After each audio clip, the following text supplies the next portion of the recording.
अब हमने डिटरमिन करना है रिपोर्टेबल सेगमेंट किसको कहें। कहता है ऐसा ऑपरेटिंग सेगमेंट रिपोर्टेबल कहलाएगा जो बिलो कंडीशंस मीट करेगा। Any of the below condition, इनमें से कोई भी। तो इसका मतलब है कि रिपोर्टेबल सेगमेंट के लिए ऑपरेटिंग सेगमेंट होना शर्त है पहली।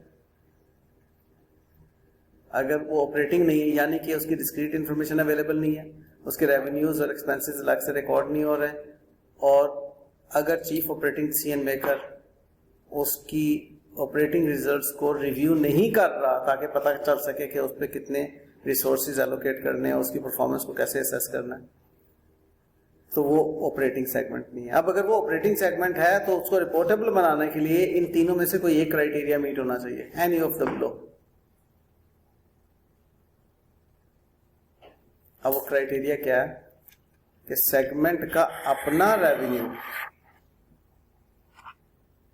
बिजनेस के टोटल रेवेन्यू का 10% है या 10% से ज्यादा, तो वो रिपोर्टेबल सेगमेंट हो गया।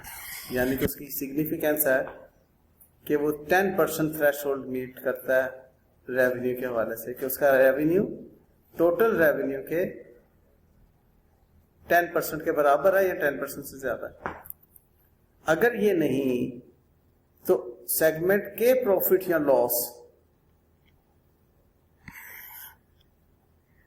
एंटिटी के प्रॉफिट या लॉस का 10% के बराबर है या ज्यादा है। आप चूंकि इसमें प्रॉफिट भी है लॉस भी है, तो इसमें एक बड़ी खूबसूरत कैलकुलेशन करवाता है स्टैंडर्ड।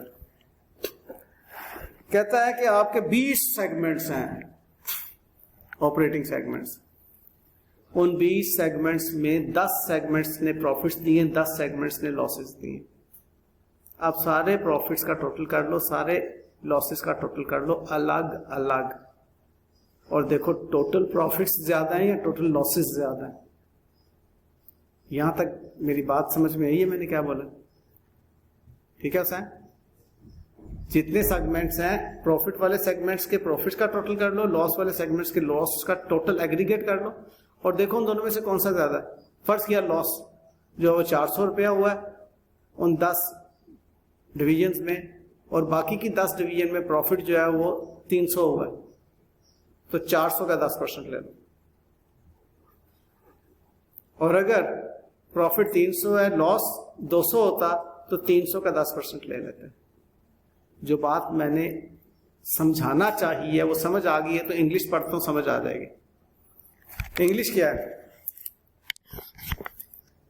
सेगमेंट प्रॉफिट और लॉस इज इक्वल टू और greater than 10% of the profit of all segments in profits, all segments in profits, यानी कि 10 सेगमेंट्स जो प्रॉफिट वाले थे, और loss of all segments making loss if greater. लेकिन अगर लॉस का लेना है तो लॉस अगर ग्रेटर है तो वो ले लो। तो इसका मतलब प्रॉफिट्स या लॉस इनमें से जो ग्रेटर है उसका 10% लेंगे। तो जो सेगमेंट उस 10% थ्रेशोल्ड के बराबर या उससे ऊपर होगा, भले वो प्रॉफिट हो भले वो लॉस हो, उसको आप रिपोर्टेबल सेगमेंट कहेंगे। भी इसके न्यूमेरिकल करेंगे मजीद अच्छी समझ आ जाएगी। कहता है ये भी अगर नहीं करना आपने तो आप, क्योंकि any of the below condition थी, तो आप तीसरी कंडीशन देख लो, सेगमेंट के टोटल एसेट्स, सेगमेंट के एसेट्स टोटल एसेट्स का 10% है या 10% से ज्यादा है।